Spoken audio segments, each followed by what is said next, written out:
rushing away from that scene. So perhaps these were people who might have had appointments, maybe going to visit someone, and they were about to enter the building, but those people now are being taken away. But judging by the response there, it's hard to tell if this is indeed still considered an active shooter situation. But we don't see people running outside with their hands up, but that could just mean that those people were not inside the building. Again, if you're just joining us, this is breaking news from Downey right now, where the Kaiser Permanente building is on lockdown. We've got Sky 9 over the scene. Of course, we have news crews on the way to gather more information. But the early reports are that there is possibly somebody on campus with a gun. And you see a number of people gathered outside in the parking lot. It doesn't look like they are necessarily running away from the building. So again, this is all just what we're gathering right now, what we're seeing it. We're seeing it live as you see it as home as well.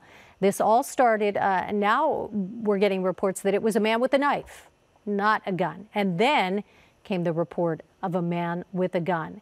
And that changed too. Reports of shots fired. One person has been detained in connection. So as we said, one person in custody right now. We don't know if that is one of the people that might have had a gun or a knife, but no reports of any victims. So we don't have reports that anybody is injured, but reports of a man with a gun, a man with a knife, and reports that there have been shots fired. This is the Kaiser Hospital, Kaiser Permanente building in the 9400 block of Imperial Boulevard in Downey. So obviously a very scary situation for anybody who knows anyone who works there, who might be visiting there, who's a patient there at the hospital. Very nerve-wracking, very scary, because we don't know right now exactly what is going on. But it sounds like there was somebody with a weapon, a knife, a gun, reports of a shots fired. Sometimes we've seen in the past where it was just a loud noise and it was not indeed a shooting. But the good news, if there is good news in all of this right now, is that we don't have reports of any victims. But Sheriff's Department is there, the police department is there, and they are following procedure right now, going room to room throughout that building. And it is a massive campus as they try to find out if there is anyone else who might be linked to this emergency situation. But again, one person in custody after reports of a man with a knife, a man with a gun, and a report of shots fired. A little bit of problems with our signal, as you can imagine. This is breaking news, but we'll keep Sky 9 overhead and keep you up to date as soon as we get some new information. This is the 9400 block of Imperial Boulevard. Employees, other people associated with the hospital, are outside in the parking lot. And you can imagine a lot of them are on their cell phones. They're calling their family to say, hey, we don't know what's going on. Some of them may have heard what was reported to be gunshots, but the important thing is now they are getting the message out to their family that they are okay. So we see, looks like a pretty good crowd, maybe 60, 70 people gathered there. We've seen people exiting from the campus on other sides of the building as well. And you can see all of the LAPD cars and the Sheriff's Department cars as they pulled up to the building.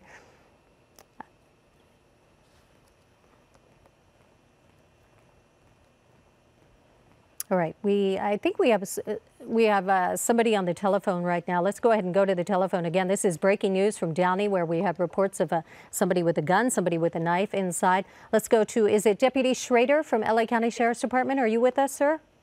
I am. I'm sorry, ma'am. Did I get the name right? Schrader? Yes, you did. Yes, you did. Okay, Deputy, can you tell us exactly what you know about the situation there in Downey?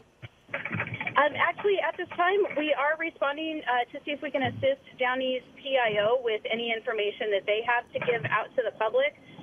We do know that our Aero Bureau responded to assist Downey with an emergent fluid situation. At a little before noon was the time that the Sheriff's Department received the call at Norwalk Station for the Kaiser Permanente. And so we did send our SWAT team and our Aero Bureau and a few other resources, some extra deputies for help, and we are also responding as PIOs to assist with any needs that they have. And We've only heard that this is an emergency situation, Deputy, but we've heard reports of possibly a man with a knife and a man with a gun. Can you be more specific about what you know about exactly what's going on? Actually, they have not given us confirmation on my end yet, and that's why we were responding, so that we can get confirmation and we can give you stuff that's not speculation at this time. We do know that they do have one person in custody, and they are checking the campus for anybody that may be injured and for witnesses and any other information that they can gather. All right, Deputy, stay with us for one moment on the telephone, please. We want to welcome in now our CBS 2 viewers. This is breaking news from Downey right now. A suspect in custody after reports of a man with a gun and a man with a knife on campus, and also reports of shots fired at the Kaiser Permanente hospital. This is on the 9400 block of Imperial Boulevard. The good news is that we don't have reports of anybody injured. But again, this is breaking news. This is just preliminary information as the scene is unfolding there in Downey. On the telephone, we have LA County Sheriff's Deputy Schrader, and she's been bringing us up to date. You said that you sent your helicopter, is that correct? And also a SWAT team to the scene? Yes, ma'am. And what do you know about possible injuries? We don't have any information on injuries as of yet. We are responding as PIOs so that we can get the most updated information to give it out as accurate information as we can from Downey PD themselves. So, Deputy, can we assume perhaps that there aren't any injuries? Initially, when something like this happens, we usually hear about injuries pretty quickly after reports of shots fired. That's information I don't have, and we definitely don't assume anything. I'd rather give facts. And that way there's no misunderstanding and we don't give out false information. Yeah, understood. Good point. And we are just trying to get as much information as possible. And it sounds like really that you don't have much information as well, that you've just been deploying some of your officers over to the scene. Is that correct? That's correct. And we do need to get in contact with the command post so that we can get the correct, accurate information as opposed to rumors. We definitely don't want to put out any rumors that may not be true. Absolutely. Can you tell us what your SWAT team's role in all this would be? What's the procedure once they arrive on scene? They definitely have to react quickly on some aspects, and other aspects find that the best tactical way to approach whatever situation it is. Every incident is different across the board. There's no two that are alike. They are trained for a multitude of things that they do regardless of what it is, but getting the initial information, where they need to set up all of their people, and any time they need to search or anything tactical, they definitely have all the tools necessary to do that as quickly and efficiently as possible. And how many, you said you sent air view, you're talking about helicopter overhead? Yes, ma'am. And what is the role of the crew in the helicopter? They do try to search the area to see if they can find where any possible suspects, any possible victims. Sometimes people witness things and they start pointing in a certain direction, and having that bird in the sky is definitely a good way for them to relay messages to the ground units and let them know what they can see and what's going on from the sky. I can imagine there are a lot of people watching at home today who are terrified. When you hear something like this and you know someone who works inside that building, perhaps is a patient inside that building, can you tell us what's going on, what people inside the building should be doing? There's always a shelter in place that we like people to do. That's something you should always think about when you walk into anywhere these days, because we're never sure where some incident's going to happen. But shelter in place is always the best thing if it's possible, or if you can run and hide and shelter, making sure that you know where exits are, emergency exits, and things to that effect. And just unfortunately, think defensively. You actually have to think in a way of, if something's going on, what's the best direction I need to go to get out safely. And I would imagine when you get the call, there aren't a lot of specifics that come in. You just send your crews there and assist in any way. Is that correct? That's correct. We definitely want to help anybody capture any suspects or make a situation code 4 so that the community that everybody serves is safe. All right, Deputy, I have Randy Paige with us now. He is joining us as well as we continue to cover this breaking news in Downey, an emergency response at Kaiser Hospital. And Randy, as I've said, reports of a person with a gun, person with a knife, and reports of shots fired. Yeah, it's definitely the case, is it not, Deputy, that your people have a tremendous amount of training in this, that kind of, you know, the response automatically dictates the kinds of things that you're used to doing, working both with more than one agency, in this case Downey PD, for example, but also by being able to assess the situation and move in a way for which you already have a lot of understanding as to how to approach it. That's correct. The amount of experience and dedication and training that our Special Enforcement Bureau, SCB SWAT team has is unsurmountable. They're the most amazing team ever. They are world-renowned, and there's nobody better to send out there to see if they can make the situation code 4 as quickly as possible and make the community feel safe. Are you getting any new information? I'm actually, because I'm on the phone with you, and I don't want it to be, I don't want to interrupt that. I actually I can't get on the phone and call more people. So I apologize, but I would be able to call more people, get more information if I wasn't on the phone already. So yeah, I understand. We do want to keep you on the telephone in case some more information is crossing your wire, or perhaps you're getting text messages. So we're going to stay with you if that's okay. Can you tell us, as we get into this, what the SWAT team is doing right now? We're, what, 40 minutes into this emergency situation? Are they inside the building?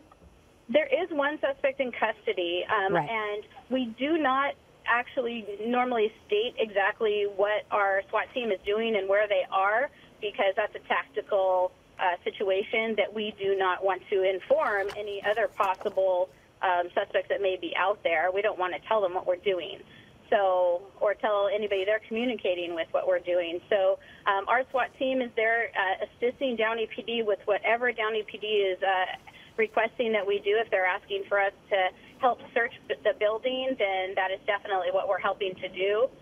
Anything that we can do to help everybody go code 4 as fast as possible is what we're going to do as safely as possible. And Deputy Schrader, could you help us understand, you know, a lot of people will see the number of police cars, units that are here. That creates a lot of concern. Because this is so early in the response and you're still trying to assess what's going on in there, we should not assume that the response itself suggests something more serious than it may be, right? You're still in the assessment phase where you try to determine exactly what's happening, how many people may be involved. This does not mean that, that it's a bigger problem than it may actually end up being. Isn't that correct? That's correct. I mean, we definitely would rather have all the units and not need them than to need them and not have them. So it's always good to send as much as we can, as much as we're able to do so, to assist, and then we can always downsize. And can you help us understand the phases of what happens, right? So you initially send a lot of people in to begin assessing, and then if you understand that the problem is likely confined to a certain area, then you can concentrate your interest there. But you also, is it not the case, continue to search other areas just to be on the safe side to make sure that everyone inside that hospital is safe? That's correct. We actually we have people that will actually go out, and our ground units, our patrol units, a lot of times will go to assist somebody. They will actually get some more information along with that particular agency, and then contact our SWAT team and let them know what we have and what is confirmed. We do like to have things that are confirmed. We do like to assess the situation before we, send a lot of people out there. So our Aero Bureau likes to help everybody and anybody that they can. So anything that's going on that they're able to get to as quickly as possible, they're closer, then they assist many people. They all assist each other. I think all the Aero Bureaus do that. And they will go out and assist and help out. And then so we don't always send our SWAT team right away. We actually have to assess if they're needed based on the information that's given once patrol units get there from LASD or from an assisting agency. You know, it also occurs to me, because this is a hospital, you have a lot of eyes and ears inside that building, trained professionals who can provide your officers with information as to what's happening in each of their areas to help you get a better understanding of what's going on inside. That's correct. When we talk about see something, say something, we need eyes, and eyes are key. So whether they're law enforcement eyes or whether a witness's eyes or somebody sees something that it just doesn't look right and it just bothers them and they're thinking, oh my gosh, what am I going to do? Definitely let us know, because a lot of people have a good, keen sense of what's right and what's wrong. No words said, just something that they're going, that just didn't look right. And they make a phone call, and sure enough, it's some information that we needed.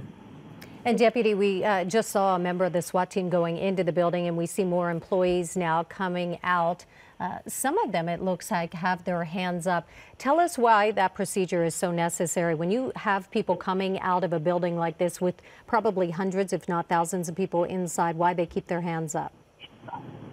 We need to make sure that nobody has anything in their hands. We don't know. A lot of suspects try to hide within victims' areas or innocent people areas. They change their shirts and they try to hide in certain areas.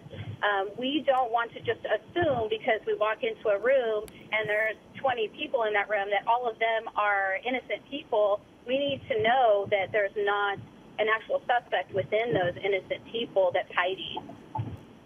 And the size of this building must be especially difficult because not only is it a large campus, but you've got a lot of individual rooms. That's correct. It just makes it more and more difficult, but we train so much, so often to make sure that we systematically search anything that, any building that we're in, so that when we say it's code 4, that there's no more suspects and no more victims in that area, that we're pretty darn positive there aren't any. We want to do it the best we can, and our teams train often to make sure that they do that as quickly and efficiently as possible.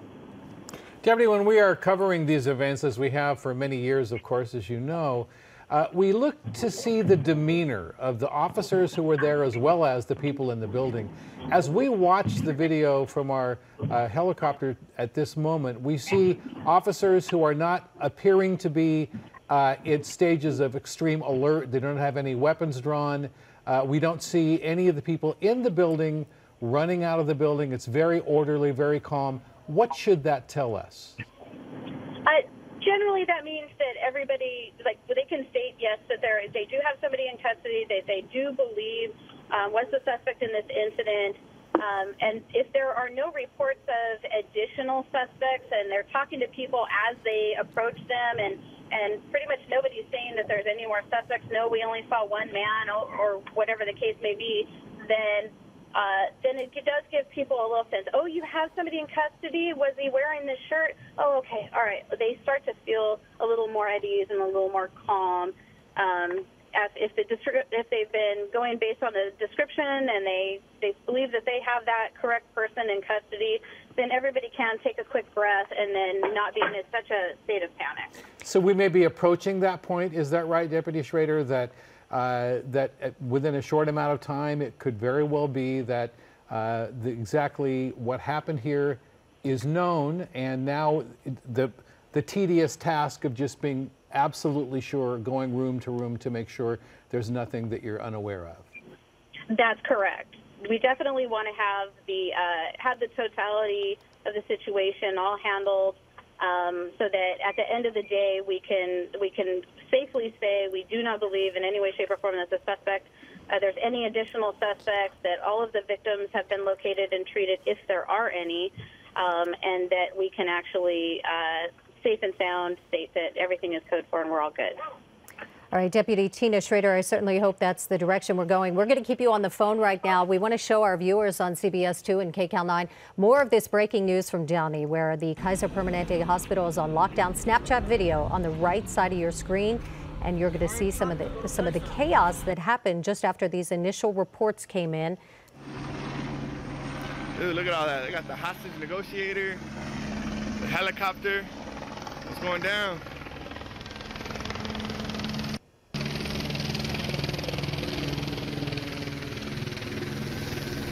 Crazy.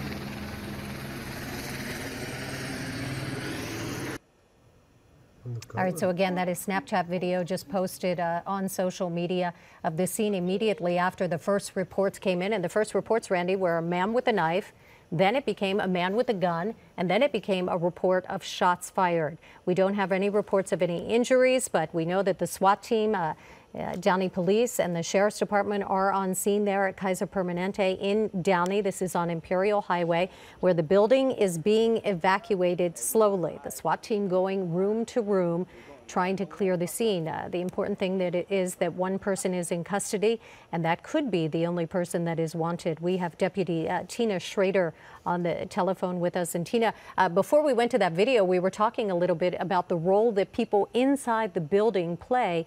But I would imagine that for some people, it's chaos, it's confusion, it's scary. So it's hard to weed out what is fact and what they thought they saw.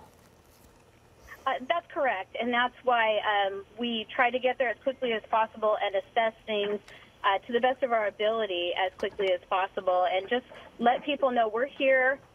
This is what we do. We're trained to do this, and we're going to do the best we can to make the situation as safe as possible, as quickly as possible, get everybody to a safe location, and take the suspects into custody.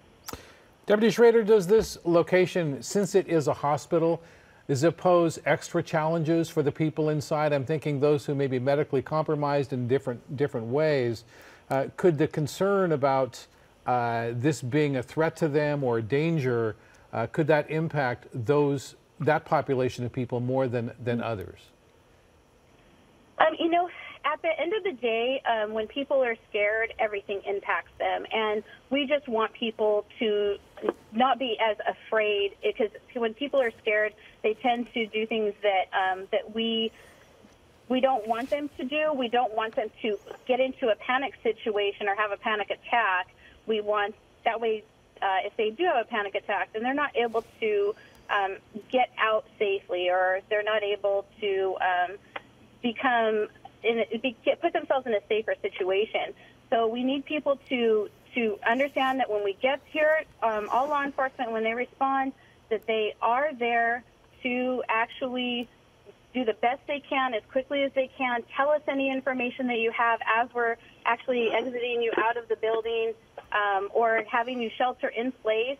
But give us information that you think would be helpful so that we can relay it to the proper people and get that information done. And we can actually take down your information and tell it at the end of the day and say, okay, this person was a witness, they did see something, and we can speak to them once we get things a little more in hand.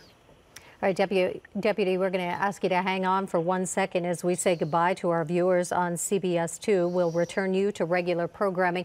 Of course, we'll continue coverage on CBSLA.com, and we'll have more on this incident at Kaiser Permanente in Downey coming up on our CBS 2 News at 5 o'clock.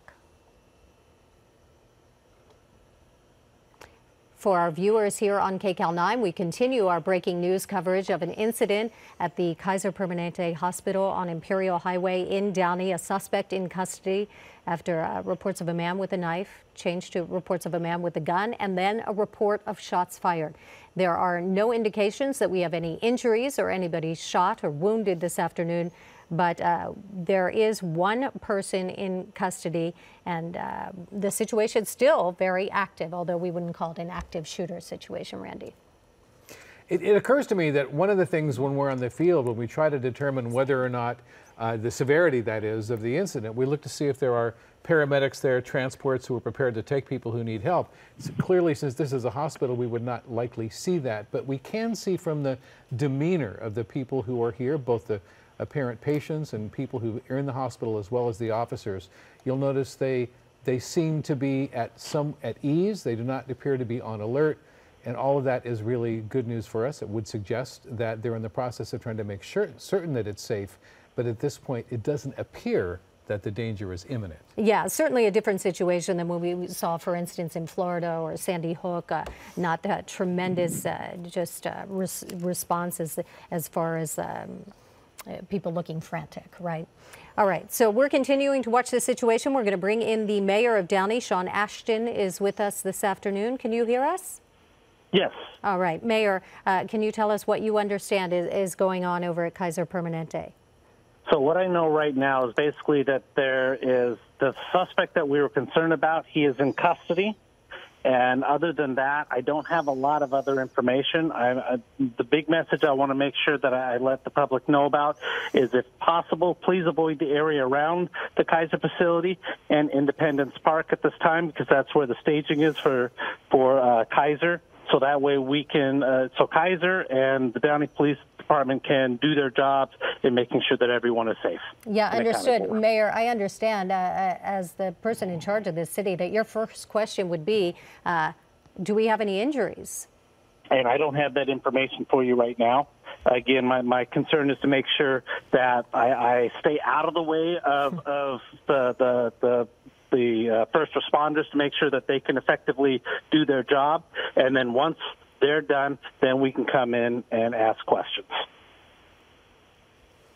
All right, Mayor, can you tell us what your understanding is of what is going on as far as the police and sheriff's department response right now? Again, all I know is that we're going through door by door to make sure that everyone is safe and accounted for.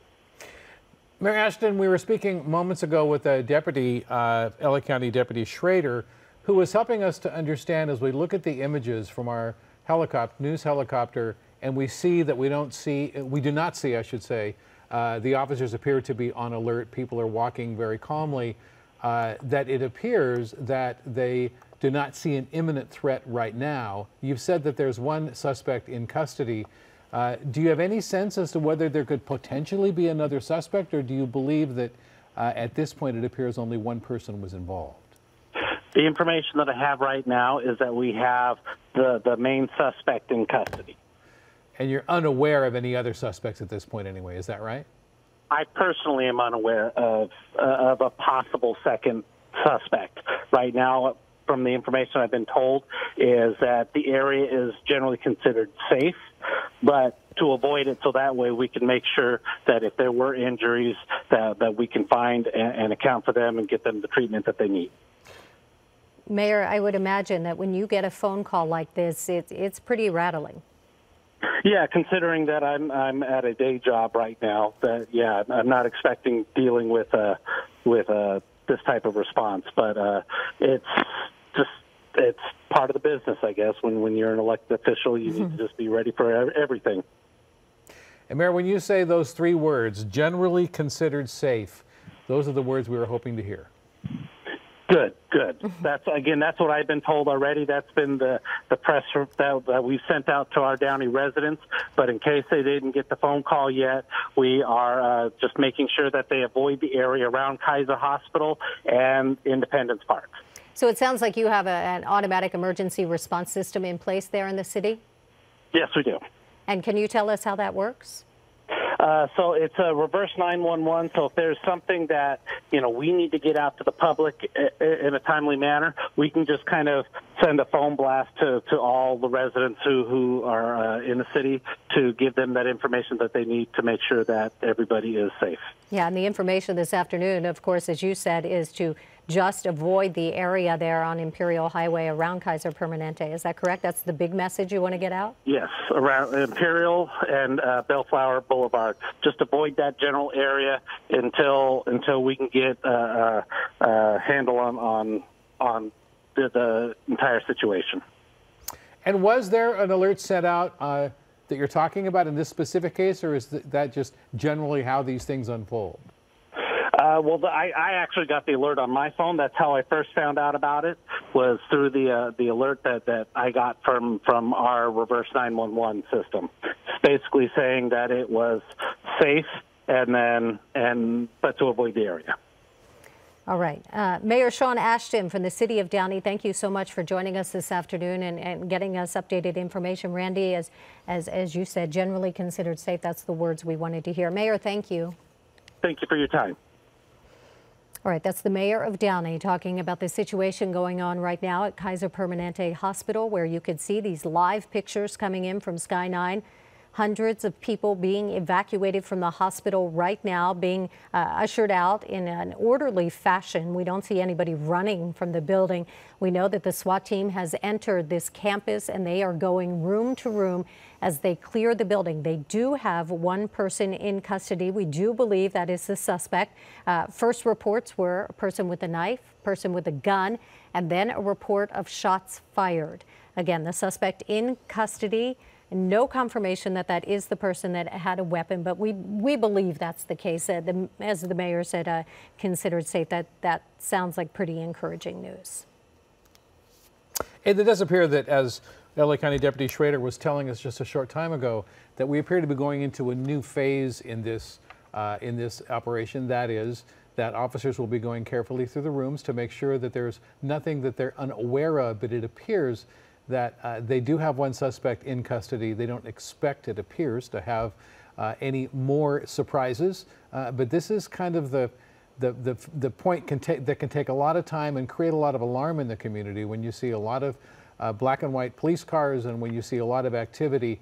It doesn't necessarily mean that there's something important going on inside that is potentially dangerous. This is the hard work and the hard training that goes in to go room to room and make sure that everyone is safe, just to be doubly sure. Yeah, and as the mayor said, they want people to avoid the area. I know the instinct is, if you know somebody who's inside that building, a patient or an employee, the instinct is to rush there, to make sure that they're okay. But that is not what they want you to do this afternoon. They want you to avoid the area of Bellflower, avoid the area of Imperial Boulevard. Indeed, that intersection, at least one intersection in the area is shut down. So just in case they need to bring in any more emergency responders or get people out of the area, they want to keep the streets clear. And one of the reasons they will ask people to leave a particular area is to be able to get them outside to make sure that not only they are safe, which is extremely important, maybe the most important reason, but also to be able to get a look at all those people, so when you go in the building to search the building, you have a better way of making sure that those who are inside, if you have everyone else out, are not actually supposed to be there. So again, it's part of the training to try to make sure that everyone stays safe. And it does not necessarily mean that an alarming situation is happening at that moment. Yeah, so you can see from these pictures, Randy, just how big this campus is. It looks like a number of buildings that are connected. So although we know that the Downey SWAT team is inside and they're being assisted by the Sheriff's Department, they've got to go room by room. And this is not just a process of walking. They are crawling through hallways, coming around corners very cautiously. They have their weapons drawn because they don't know exactly what they're going to encounter. They can't assume that the person they have in custody is the only person who was in the building with a weapon this afternoon. They don't know. This is still part of the initial response as they try to ascertain if there are any victims, although there's no indication of that right now, and they try to get everybody who was outside safely while still searching for any possible suspects. And doing all of this, of course, trying to create as little alarm as possible, particularly when you're walking through wards where people are in the hospital, in ICU and other places. Right. They have to be very careful not to cause unnecessary alarm, but just to make sure. Patients with all sorts of circumstances, right? You have women who have just delivered babies. The babies might be down in the nursery, another part of the hospital. So you can imagine the possible concern and panic on their part. And people in critical condition, people who could be in the middle of surgery. And so there's so much for these officers and deputies to think about this afternoon. But they're professionals, as we heard from Deputy Schrader. They are well trained. The call went out that they needed assistance over at Kaiser Permanente, and they responded with their SWAT team, and they responded with the helicopter overhead so that they could search out any possible suspects who could be fleeing the area. And it's just so nice to have these live pictures to be able to reinforce the fact that we don't see any sign of any alarm. It just tells so much when you can see. We haven't seen any ambulances leaving. We haven't seen anybody come out in stretchers or anything like that. So again, no reports of injuries in Downey, but still, it's a very active situation as they go room to room. They try to evacuate the building. The building has been on lockdown for about an hour now after those first reports and indications that some people said that they did hear shots fired. And it always is so difficult for us working in the field to ascertain whether those are accurate descriptions. I can tell you how many times we've been on scenes like this where there really, it turns out, were not shots fired. But because of the heightened awareness, I can remember a time at LAX, for example, where one whole terminal, people were screaming that there were shots fired when actually there were a couple of shots fired at a totally different terminal. Right. But it's amazing how social media plays into it as well. Someone will get on a social media report that Downey Hospital has something happening, and all of a sudden, so much information comes in such a short amount of time that's inaccurate information. It's always a challenge for us to try to make sure we reinforce the fact that, you know, until police can tell us that actual shots were fired, we can tell you what the initial reports were, but we really will not know until we get confirmation from law enforcement on the ground. And frankly, when you talk to people on the ground, law enforcement on the ground, they don't know. Right. Because they're still in that early process of trying to figure out exactly what happened. And you can imagine what happened. People hear there's somebody with a gun, then there's a loud noise, maybe doors slamming as Car people backfires, run. right. And then suddenly it becomes shots fired. But there were reports of shots fired from the first people who reported this incident today. And so that's what we're going on right now. But again, we don't have any indication that anybody's been hurt, that anybody's been wounded. But we know the entire building there at Kaiser Permanente is on lockdown as these officers and deputies who've responded. And you can see all of the police cruisers lined up there on Bellflower and on Imperial Highway, all of them responding to this. They'll be going room to room, and indeed they're doing that right now. We've seen actually people coming out of the building, so some people have already been safely evacuated. And as we see all of those black and whites on our live pictures there, it's so important to reinforce that this is the kind of response you get, and it does not necessarily mean that anything particularly dangerous is going on at this moment inside the hospital. Yeah, it looks like, at least from the reaction of the officers on the ground there, that they believe the real danger has passed. So they must be pretty confident that the person that they have in custody is the person they were looking for and the person who caused this alarm this afternoon. And as you look at those two officers, you can see right now, notice they do not have guns drawn. They kind of have their hands on their belts, and they're keeping post there, looking to see what's going on around them. Taking that portion of the perimeter and keeping an eye on it. It's so important to remember that we do not see any evidence of emergency or extreme alarm at this point. Yeah, the good news that we heard from the mayor of Downey this afternoon was that he knew what was going on. He said he was at another job, but that he was told that it was generally considered safe now. So they do believe that whatever the threat was there this afternoon, it has now passed. Of course, there are strict procedures for these emergency responders to follow, and that's the phase that we are in now. They are going room to room, from building to building, clearing the scene, making sure that the person they have in custody is the only person that was wanted in connection with whatever it was that happened this afternoon. And we say whatever it was because, again, this is breaking news. These are initial reports, and we're not sure what is fact. And we will get that information throughout the afternoon as police start to gather evidence and witness accounts and then fill us in on exactly what's happening. It can be extremely frustrating for all of us to watch this and not know what's happening at this very moment. But it's important to point out that many of these officers are just doing what they're trained to do in their one specific location. And we've also learned over the years that they will not tell us, law enforcement usually will not want to tell us anything until they have it absolutely confirmed. And it takes time to get that confirmation. So while there may be a few people on the scene there, the higher levels, the command staff who know exactly where it stands right now, they have their attention drawn to making sure that there's nothing else going on and that they know exactly what is happening. So the bottom line is we have to have patience. It can take time for them to get through that building and to really say they can say with absolute confidence what happened and what's going on. And the other important thing to remember is that because it is so important to make sure people are safe in there, that is the #1 priority, of course, for the first responders there. So the last thing they're thinking about at this very moment is to tell us exactly what's happening, and the most important thing for them is to make sure everyone inside that perimeter is safe. And of course, we know from experience that the two words that can cause fear in this tremendous response that we've seen here this afternoon is active shooter. We think back to Columbine, we think back to Florida, we think back to Sandy Hook, and we know the outcome of those. So when officers get the report of active shooter, they respond as if it is an active shooter. They don't take time to ascertain how many or what kind of weapons or anything like that.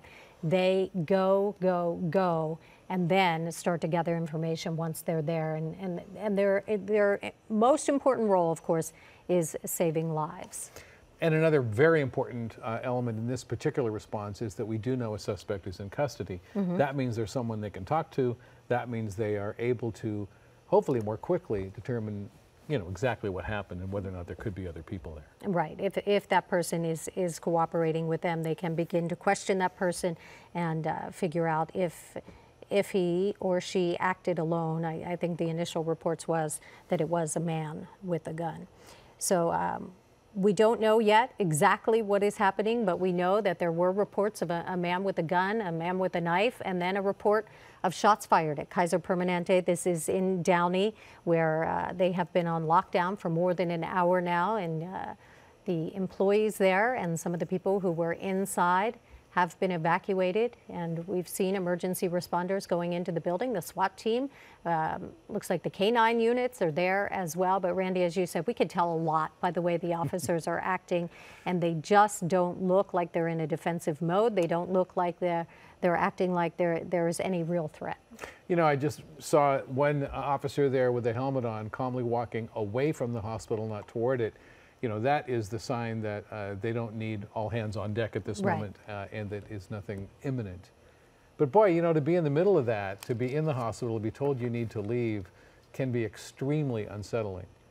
And it's a very difficult thing to go through and to watch people have to go through. Yeah, it's really scary. We've lived through so many of these, and we've watched them unfold. And this is not what anybody wants to hear when they're at work, when they're in a place that they presume to be safe, is man with a gun or a man with a knife. It is terrifying. And again, we don't have any reports of any victims, so that's the good news, but they are still going room to room in that building, so that could change. This is all breaking news. It's all preliminary information. The call came in just before noon, as we heard from the LA County Sheriff's deputy we talked to on the phone just a little while ago, and she said that there were reports of possibly somebody on campus with a gun, and then some people did report hearing shots fired.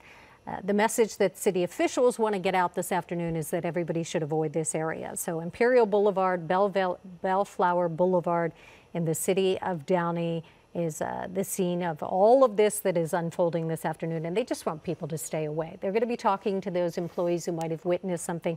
They'll be letting them go. Of course, most people have a cell phone, so they'll be in contact with their loved ones to say, hey, I'm okay. Yeah, it was scary, but I'm okay. And that's such important information, because it really does create a tremendous amount of chaos and difficulty when a lot of people come running in trying to get inside. And that is your first reaction. Your child is in there, your parent is in there, they're in the hospital, and you want to make sure they're okay. But we can just tell any of you who have concerns about that, as we are watching this live video from our news helicopter, we can certainly tell you that there does really not appear to be any imminent danger right now. So you can relax and just let the officers have a chance to do the work that they're trained to do. And then once you get the all clear, then you'll know. Yeah, it looks like they're starting to actually move people out of the area. So we see the fire paramedic looks like he's got his kit, but he's moving away from the building. We've seen another number of other officers moving away from the building. It will take a while to clear. It's been just over an hour now, and again, this is a methodical process. As you know, Randy, they go through room by room and talk to people, clear them out of there. I don't have any indication that everybody's out of the building, so for the people who are still inside, who may not know what's going on, it's still a very scary afternoon for them, as we've seen in the past. People putting chairs up against doors, people hiding in closets, huddling in corners. So hopefully they will have the building clear soon, and we will get the information that it is an all clear. And as I mentioned, it can take, with a building this large and a campus this large, it can take some time. They really do not want to say that they are certain that everything is safe until they are absolutely certain. So it could take some time. We need to have some patience. Yeah, and a number of people congregating on that corner. It looks like some people running over. So perhaps somebody is giving out information there. My bet would be a yeah. public information officer is probably providing some information now. All right, and that'll be good to know because everything that we have is just coming in very slowly right now. But the mayor of Downey, who we talked to on the phone just a few moments ago, said that it is generally considered safe. So it's a big relief for anybody who knows somebody who might still be inside that building. And we must say, from seeing more serious situations develop like this in years past, this long after this incident began, we would have seen, I think, a lot more activity than we have so far today. Yeah, I think of San Bernardino, for example. I was in San Bernardino during the shooting, and it was an entirely different situation, obviously. But in this case, it does appear that things are pretty much under control. Yeah, we don't see anybody else responding to the scene. In fact, we've seen what looks to be people being cleared from the scene, emergency responders walking away from the building. So again, this is what we were talking about, people being cleared from the building. We see a number of people walking outside. For this, some of them, it will be a long afternoon. If they heard anything, if they saw anything, they'll be kept there by officers who will want to talk to them and sort of debrief them and get any more information, because keep in mind, this will be a criminal case going forward, so they'll need as much information as possible. And you can see the big crowds of people, and as we were talking about, people on the telephone probably assuring their loved ones that they're okay despite what has happened today.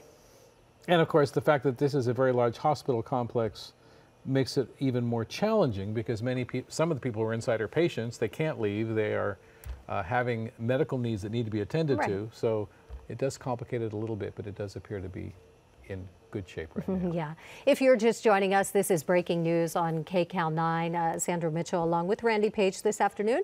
And we are bringing you up to date with what's going on in Downey. This is the intersection of Imperial Boulevard and Bellflower Boulevard, the large Kaiser Permanente medical buildings there, and urgent care, as we saw. Early reports about an hour and 15 minutes ago were that there was a man with a knife. And then emergency responders got another call, a man with a gun, and then a report of shots fired. Right now, you're looking at live pictures as people who were inside the building are being evacuated, and you can see there's no panic. Nobody's running, nobody's pushing. It doesn't look like people are in any hurry to get out of the building. They are following the commands of the SWAT team and other officers who've responded to this situation. They've been going room to room, clearing this building and trying to get everybody out safely. And the good news is the mayor says it's generally considered safe. There's a suspect in custody, and so far no reports of any injuries. And so with the mayor saying it's generally considered safe, and we see people who are continuing to be escorted out of the building, you may be wondering, well, why, if this is all over? Well, the answer is because it's important to make sure that there are not any other people inside who could have been involved, and that is simply a very time-consuming, painstaking process where you just calmly ask people to leave, get them out of the building, make sure that they are in a safe place, and that gives you the opportunity to go in and really search each of those rooms, each of those areas. And you really can't do it until people are no longer in the building. Right, and when you're talking about a medical building, you're talking about a number of small offices, individual rooms, bathrooms, so it's a lot for these officers and deputies to process this afternoon. I would think, though, within the next few minutes, we will likely hear from law enforcement as to where it stands right now. But they have their hands full right now, that's for sure. Yes, and as we mentioned, this is a methodical process. The first call that came in was a possible active shooter, man with a gun, man with a knife, shots fired, and sheriff's deputies responded.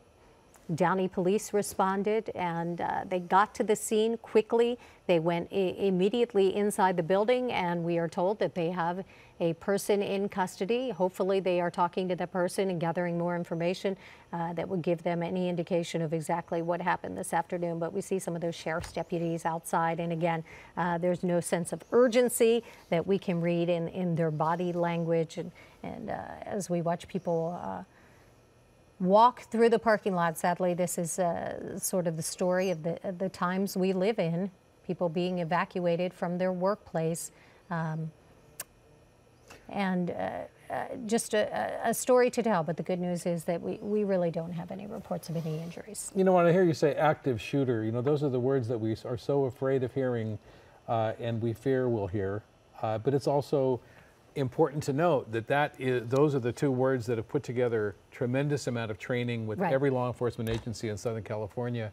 And when they hear those two potential words, even just shots fired, which isn't even quite maybe to the level of active shooter, training kicks in. Downey PD and LA County Sheriff's Department, as well as the other smaller law enforcement agencies in Southern California, are training constantly, and particularly in areas like hospitals and airports and schools. They have specific protocols, and it just kicks in. You know, it's just kind of like built into the DNA, so to speak.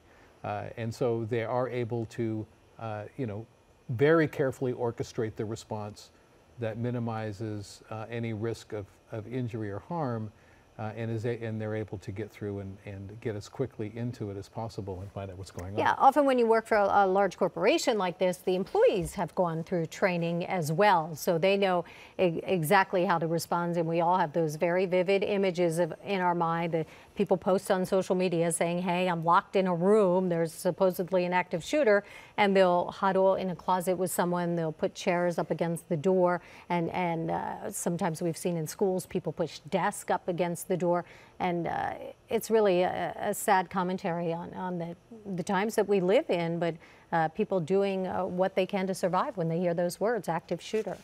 And we do have to be very careful in this world of social media to not be alarmed by pictures you see on social media that may be old, maybe 2 or 3 hours old, and shows a lot of activity going on when it really isn't. That's the wonderful thing about the technology of live television and Sky 9. We can show you what's happening in real time, and you can see exactly what is happening and not be alarmed by what you see on your cell phone on Facebook or some other you know, social media platform. Right. Anytime we see these images, though, of people being ushered out of buildings, we know what it is. As soon as we see these images of people being taken out of buildings, a lot of police cars, we know almost immediately exactly what's going on. Windows.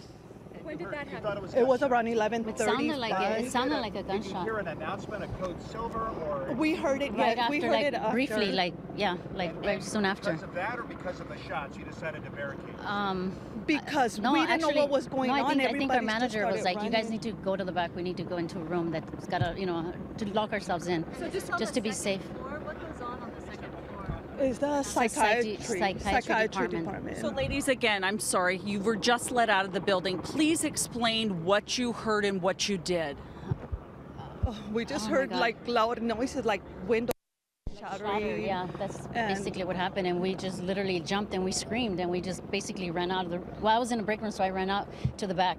Were you on the And second you work on the second floor? No, we were on the third floor. But they're right across from us. Yeah, Came from below. From below. from yeah. below. Yes, but we could literally see it. Yeah, you up can front see the from window us. though. And did from- you The say window, was it shattered? It Yes. was shattered, yeah. Two big windows did from you the hear second floor. gunshots? It sounded like a gunshot. I just sounded like a gunshot. That's the reason why. I don't know if it was just the windows that shattered from the furniture that they threw across the window. Basically, that's what I'm thinking. I don't know exactly. So when you just left now, did authorities tell you anything? Did police tell you anything? What is? No, they haven't. No, told they us haven't said anything. anything. We They just walked evacuated out. us out. Did you hear the pronouncements of Code Silver? Tell us what you heard. That just that we were going to get evacuated soon. That's pretty much it. Is this something that you trained for? Was there any type of training? Yes. Yeah, we do training for all that, just to be And what prepared. does the training tell you? What do they tell you? Basically, well, first of all, we need to take care of our patients first. Safety for our patients is usually first, so that's the first thing we managed to take care of. Like, I had a few of my patients there, so we roomed them in a room that was safe. Did the training kick in? I mean, did you feel like Yeah, you yeah. for this? Yeah, I'm kind of nervous. Yeah, we gotta go. We gotta go. Sorry. Thank you. Gloria Razon. Gloria? Razon. Spell your last name. R-A-Z-O-N. Okay, and your name? Carmen Urbina, Urbina. And ladies, what do you do upstairs? You're on the third floor, you said. I'm a nurse. I'm a receptionist. I'm a nurse. No. And what happened to the patients when this was going on? They were roomed. They were. Thank you. Thank you. North to the park.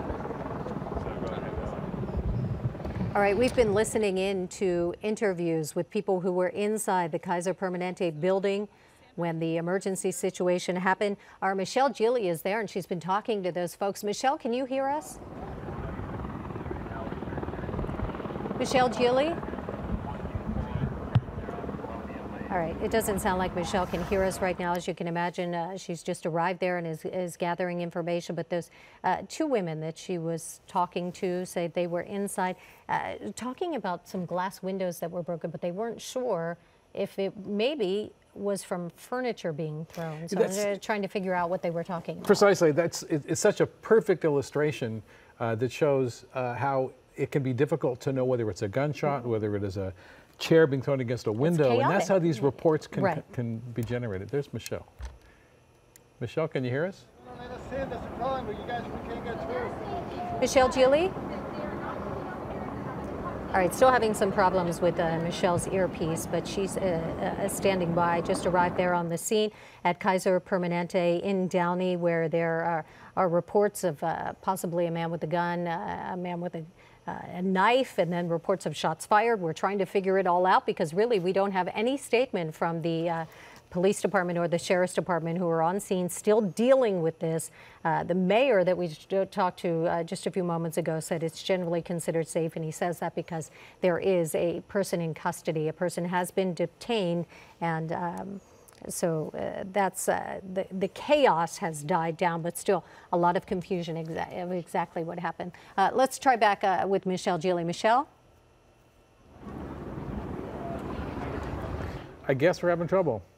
You know, another thing I noticed, Sandy, is when we were listening to the two women speaking a moment ago, one was a nurse, and what she said is the first thing we did is to make certain our patients were okay. You know, the people who work in these hospitals are every bit as much of a first responder in many ways as the paramedics and law enforcement on the outside of that. You know, to see the dedication they have to their patients and to think this is what I'm here for, and to see that they're taken care of before they worry about themselves. Right, they're trained professionals, but really I don't think anybody can say how they would react when you feel like your own life is threatened, and that's exactly what happened there this afternoon. So if you're in the area, please avoid it. That's the message from city officials in Downey.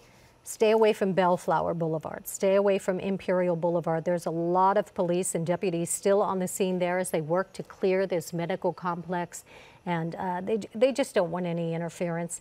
We don't have any reports of any injuries, so if you know somebody who is inside that building, they're being evacuated now. Surely they will be in touch, and we see that evacuation in process. All right, let's go ahead and go to Michelle Gili. Michelle, I know you've been gathering information. Perhaps you could fill us in on any reports of any injuries. No reports of injuries, Sandra, and still really a lot of confusion here. We're standing at the corner of Imperial Highway and Bellflower. The building where this all took place is right behind me here, this Kaiser building. And depending on who you talk to, some people say that they heard gunshots. Others say they're not really sure about the noises that they heard. Just a couple of minutes ago, we were interviewing a nurse and a receptionist who work on the third floor. They heard the announcements going out that there was a code silver, meaning that there was believed to be an active shooter on the premises. They apparently barricaded the doors, and then they said that they started hearing glass shattering, and they weren't really sure what was causing that.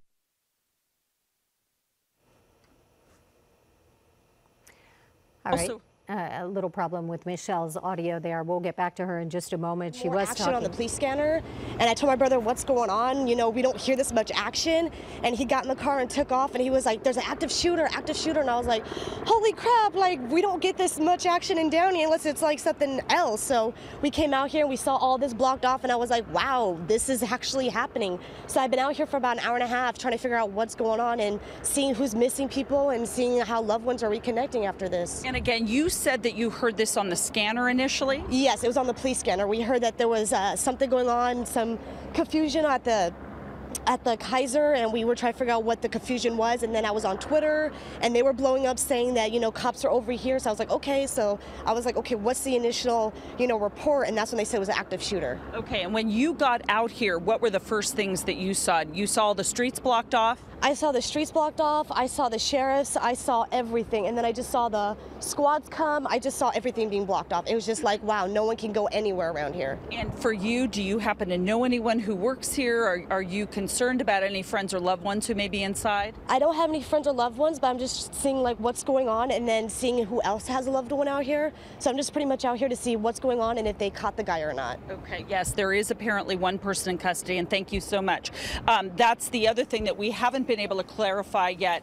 Reporters have been told that there is one person in custody, but we don't know whether that person is a man or a woman, and we also don't know whether when deputies arrested that person, whether they seized any weapons. So several questions still to be answered. Were in fact any shots fired? Who is this that they have in custody, a man or a woman, and have they recovered any weapons, any guns? A very active scene still here. Many of the streets are blocked off in the area, and as you saw a few moments ago, there were a line of employees who were let out of the building, and they were, you know, physically shaking and trying to make sense of what was going on here, reiterating to us that they were working around 11:30 and they heard this code silver go out about an active shooter. Then they say they heard some sort of noises here. Why don't you come up here for 1 second? Was she inside of the building? Do you mind talking to me, ma'am? Are you related to her? Okay, we could, just for a couple of seconds. Thank you. What is your name?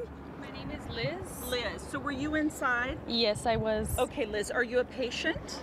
Yes, I'm a patient at Kaiser. Okay, so tell me what you saw and heard.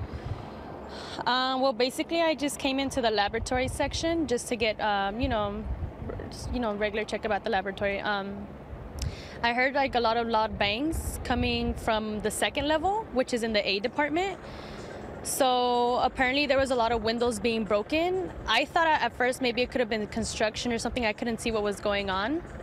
But 5 minutes after, I heard there was people fighting. I guess it was the guy that was on the second level. He was breaking windows. At that time, that's when everyone, the staff members started saying it was something called code silver, which means it's an active shooter.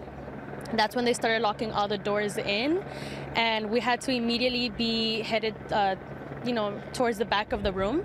So we were locked in for about 20-30 minutes. That's when they said that he was still roaming around. And so again, you were on which floor, and where was this person supposedly roaming around? So I was on the level 1 in the A department, which is in the laboratory section where you get your blood removed. He was on the second level, which is a psychiatry department. So I'm assuming he's a psychiatry patient. All right. And describe again, as this code silver went out, what did you see the staff doing in the lab, and what were other patients doing? Well, you see different things. I mean, the staff were very calm, so that was a good thing. I was pretty worried because one of the staff members was pregnant. There was some patients that did panic, other patients remained calm. I try to remain calm as much as possible. I try to make sure that I was okay if anyone else around me was okay as well. So we're just checking to see any exit signs, what I could possibly do if anything were to really happen. Luckily, everything was okay. The people around me were okay as well until the cops actually found the first person. 15 minutes after that, that's when they let us out, department by department. So luckily, we were able to be evacuated safely, but it's just a horrible feeling. It's a terrible feeling, and I would never wish that upon anyone because you never know what's going to happen. You are safe, and as far as you know, everyone who was in the lab and on the floor with you, that no one was injured? Yeah, because as soon as we were locked down, I did see doctors and clients running out of the hospital. So as far as I know, the people that were with me in the first level in the laboratory section, we were all okay. There was no one harmed, there was no one shot. As far as the second level, I'm not sure. I think they were the first ones to run out. I do know that there's still some departments that are being locked down. It's going to take them all day to let each department out. Okay, and you got out how long ago? I got out maybe 30 minutes ago, but they don't let us out My car is still inside of the hospital, so they won't let us out at all. Okay. We have to walk all the way around. Okay. I'm glad you're okay, and I really appreciate you sharing what happened inside. Thank you. Thank you so much. So these are the stories that we're hearing here at the scene as these patients and staff members are finally let out of the building. A terrifying experience, and again, so many questions. As you heard her say, this may have happened on the second floor where there is a psychiatry department, and perhaps the person who they have in custody was a patient or was seeking help there. No confirmation at this point that any shots were fired or that this person even has a gun, even though a code silver goes out as an active shooter. So we're attempting to confirm all these details with law enforcement, and as we look over our shoulder here, I don't see anyone leaving the building yet, but the area is still surrounded with law enforcement. Okay, and apparently off in the distance we do see the bomb squad here. So that's the latest at the corner of Imperial and Bellflower, right across from these medical offices. By the way, it's Kaiser Permanente, and it's known as the Ushered medical offices here in Downey. All right, Michelle, Julie, thanks for the update there. So again, one person in custody after reports of a man with a gun or a man with a knife. Not sure if shots were fired, but people who were inside the building say that they did hear loud bangs this afternoon. So we'll wrap up our coverage here on Kcal 9. For now, we'll be back with the very latest on the emergency situation at the Kaiser Permanente Ushered Medical Building in Downey coming up on the Kcal 9 News at 4 o'clock this afternoon. We'll see you then. This has been a Kcal 9 News special report. We now return to our regularly scheduled programming. They were not bad checks. Did she give you these 4 checks all at the same time? Yes. So she actually showed up to my job with 4 checks. And in fact, I even told her, you're giving me $50 more. Yeah, I gave she's you giving you extra. I actually have a Facebook message from her where she said she gave me, I wanted to have you wait to deposit and give you the whole thing in 4 payments, otherwise I would have deducted $1,000. If you want to go to court, I assure you I will countersue. Anyhow, she goes through all this. She basically says, take these 4 checks on my terms or I'm going to countersue you. Exactly. Because it's easy to drag people through court, even when you don't have a good reason. It's not always easy to get away with it, but sometimes it is. Not speaking to you, don't say a word. Judge Domingo? Did you ever get any money from these checks? No. Okay. What I'd like to know from you, Ms. Banks, is how does somebody go from, hey, everything's okay, you just have to paint the walls, to bad checks? So let me hear you. The walkthrough that was scheduled was at night. It was rushed. I really didn't get to assess everything, but I really thought they were good tenants and wanted to return their money to them. I mailed it back to them at the last known address, which, because they didn't give me a forwarding address, was that address. Correct. And that's it came what the back law to me requires. undeliverable. This is why it extended it out into another month. Let me see the envelope that says it was undeliverable. Do you have that? So what I'm not going to be able to do today is provide what I should have. You don't have the envelope for that. Go on. Okay, I understand. I didn't write bad checks. We had an agreement, and I don't have the text. I'm pretty sure she has the text. I told her that the new tenant had found out that there were unpaid utilities from them on their old bill. Now, you may not have her mailing address, but you do have her email. Do you ever send her an email reflecting that? I don't recall an email about that. All I know is that I met her at her job at her request, and I brought her 4 checks. We both agreed that they would all be paid by the end of January. And she was supposed to get back to me that week to let me know when they could be deposited. Okay. Never heard back from her. You never have enough money to cover any of these checks. You never email her anything. You don't have proof of the letters or anything being returned to you. What is it that you do have? I'm not going to put all that money in the account if she's going to not keep our agreement, okay? That's what was the agreement? To wait until we assessed all the damages. There were damages, but it was already 3 cow weeks. marks on the walls, like but you saw that right off the bat. That's what you said in your papers. That you saw immediately. You said, when I went in, I was able to see the cow marks on the wall. We had an agreement. She knew why she had the checks like that. We had our own agreement right there. You know what? I think the only person that knew about this agreement was you in your head.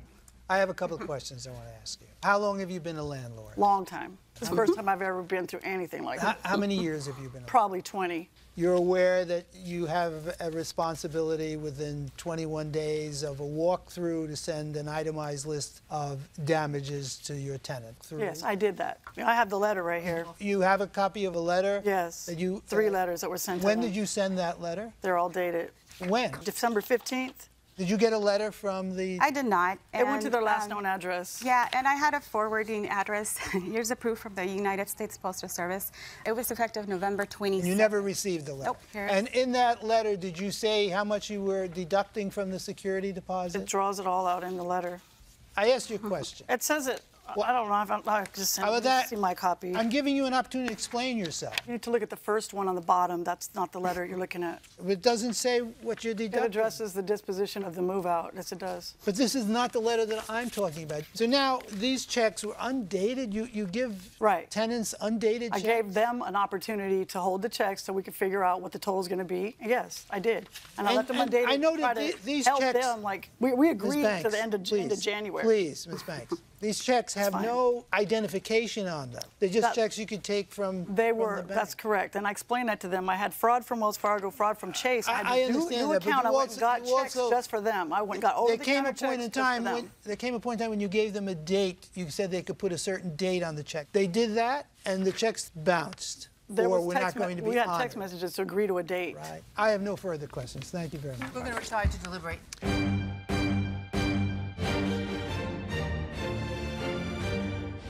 Let's start with her countersuit, which is based on damage and expenses that she claims she discovered 4 months after the plaintiffs left, after another tenant moved in. I feel compelled to dismiss that. Yeah, I'm going to have to go along with that as well. I suspected as much. As to the complaint, I want to give them their deposit back. I think if ever there were a case for double damages, this is it. One, she said that she intended to give them the whole thing back. Yes. Two, she threatened to file a retaliatory counterclaim based on nonsense, which is exactly what she did. And then to top it all off, she writes 4 bad checks. I agree with you 100%. I do definitely agree on the double damages and obviously the return of the security deposit. But on the double damages, every time she said that she was told by the new tenants that she owed $700, it all preceded her going back with this $1,800. And I don't see any reason to find anything she says credible. So I'm going to give $4,750. Perfect. Sounds good. That's her verdict. Hot Bench continues in a moment. And later today. He was bit by your dog. That's your responsibility. End but the case. he's the one that reopened the door when the dogs were in the backyards. Don't you get it? Dreams will come true if you just believe them. But what if you no longer dream? So choose to dream bigger, and life will deliver. You'll soar past your dreams to the sky. American Career College. Your dream career is waiting. If you're injured in a vehicle accident, know that the insurance companies act quickly to protect their own interests and seek to deny liability or minimize your injuries. Our firm has resolved thousands of vehicle accident cases involving all types of injuries, totaling hundreds of millions of dollars in recovery. We're one of the top vehicle injury law firms in Southern California. If there's no recovery, there is no fee. The Dominguez Firm. Justice for the injured. 800-818-1818. Stand up to chronic migraine with Botox. What if you had fewer headaches and migraines a month? Botox prevents headaches and migraines before they even start. Botox is for adults with chronic migraine, 15 or more headache days a month, each lasting 4 hours or more. Botox injections take about 15 minutes in your doctor's office and are covered by most insurance. Effects of Botox may spread hours to weeks after injection, causing serious symptoms. Alert your doctor right away, as difficulty swallowing, speaking, breathing, eye problems, or muscle weakness can be signs of a life-threatening condition. Side effects may include allergic reactions, neck and injection site pain, fatigue, and headache. Don't receive Botox if there's a skin infection. Tell your doctor your medical history, muscle or nerve conditions, and medications, including botulinum toxins, as these may increase the risk of serious side effects. With the Botox Savings Program, most people with commercial insurance pay nothing out of pocket. Talk to your doctor and visit BotoxChronicMigraine.com to enroll. Closed caption is provided by... It's happening. October 26th, Publishers Clearinghouse awards the $2,500 a week Forever Prize. Win $2,500 a week for your life. Then after that, someone you choose gets $2,500 a week for their life. Enter at PCH.com before it's too late. And October 26th, win forever.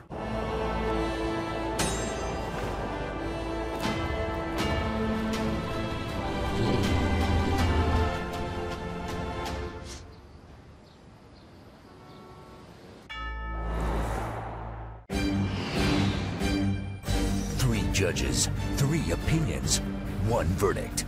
Hot bench. Anna and David Arouse say former landlord Teresa Banks owes for the return of their security deposit and bank fees. Teresa is countersuing for property damage and unpaid utility bills. Ms. Banks, your countersuit's dismissed. You just can't do that. You cannot assess damages against a tenant 4 months after they've left, after you've already committed to return to them the balance of their security deposit. You just can't do it. So we're dismissing your countersuit. As to your complaint, you're going to get your security deposit back for $1,800, and we're all unanimous in this. If ever there were a situation where double damages were warranted, this is that case. Your landlord wrote you 4 checks so as to compensate you for that deposit. Those checks were not only bad checks, but then you incurred additional fees as a result of trying to cash her bad checks. She threatened to bring a baseless counterclaim against you if you decided to assert your rights, and that's exactly what she did. We do believe that this is precisely the sort of conduct that is in bad faith and that warrants the application of a double damages punitive award. The verdict in this case will be in your favor for $4,750. Good luck to you both. And this courtroom is now in recess. I didn't write bad checks. They knew what the agreement was. I'm sure she's done it to a lot of tenants. There's a lot of things that weren't true about what they said. I hope she learns a lesson from this. And now the next case. Case number 91 on calendar, Rose versus Toller. Please step forward. Plumber James Rose is suing Katrina Toller for a medical bill after Katrina's dog bit him while he was working at her home. Katrina says the bite was James's fault. Mr. Rose, you're a handyman. You were doing some work on the defendant's property. You were working inside her garage. While you were working in the garage, you say the defendant's dog came in through the back door, bit you on the leg, you were bleeding, you went to urgent care, and you were out of work for 3 days. So you're suing the defendant for medical bills of about $125 and $1,200 in lost wages. What you say is, yeah, the dog got out of the house, but he heard the barking. You told him that the dog bites, but he opened the door, and that's what let the dog in, that he put his own self in harm's way, and you therefore owe nothing. Correct. Are you the culprit with the dog? Why don't you step up? What is your name? Erica. Erica, okay. So let's start with you. Have you ever done it?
However, no name attached to that a person. Right.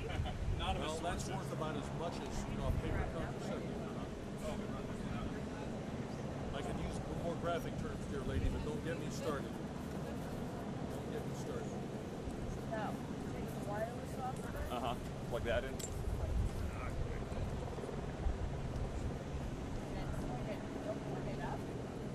Point it down. Okay.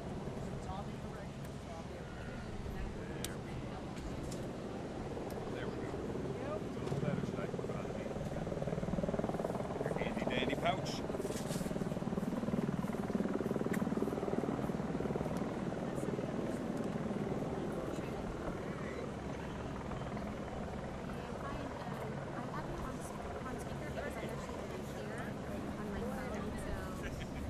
Check.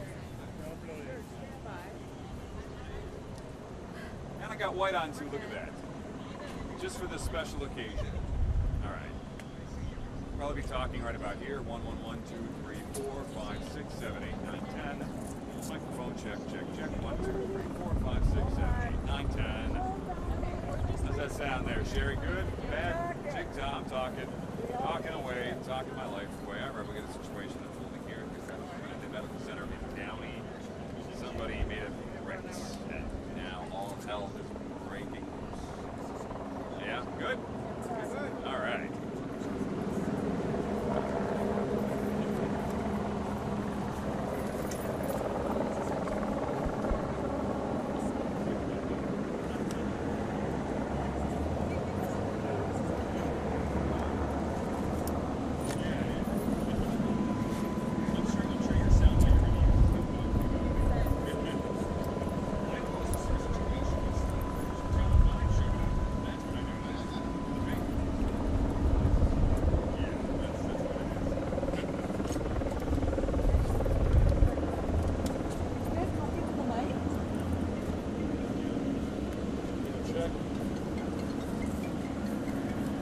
Sound check. 1, 2, 3, 4, 5, 6, 7, 8, 9, 10. Welcome to a media-driven cluster of the first order.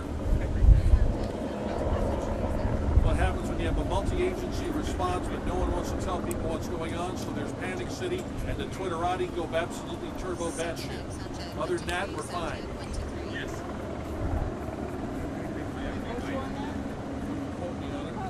You certainly can. That's one of the reasons why social media here jack shit. All it generates is rumors and garbage.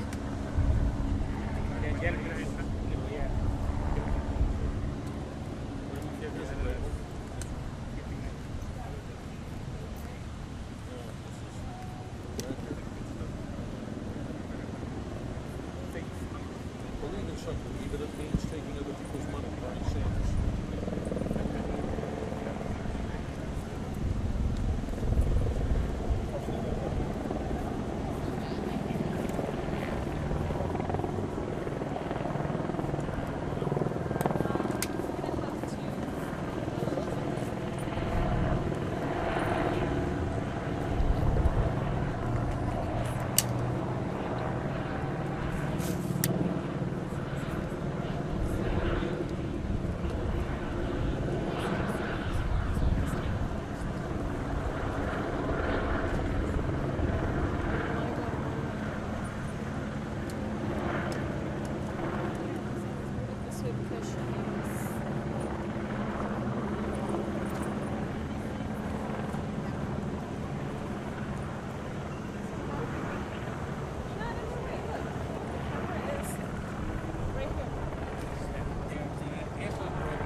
Kcal line now.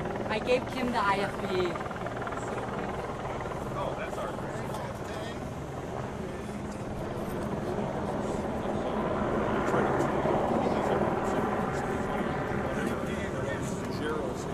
It's sucking up all the bandwidth in a television set. I'd love to go down this aisle with every one of these things and shoot.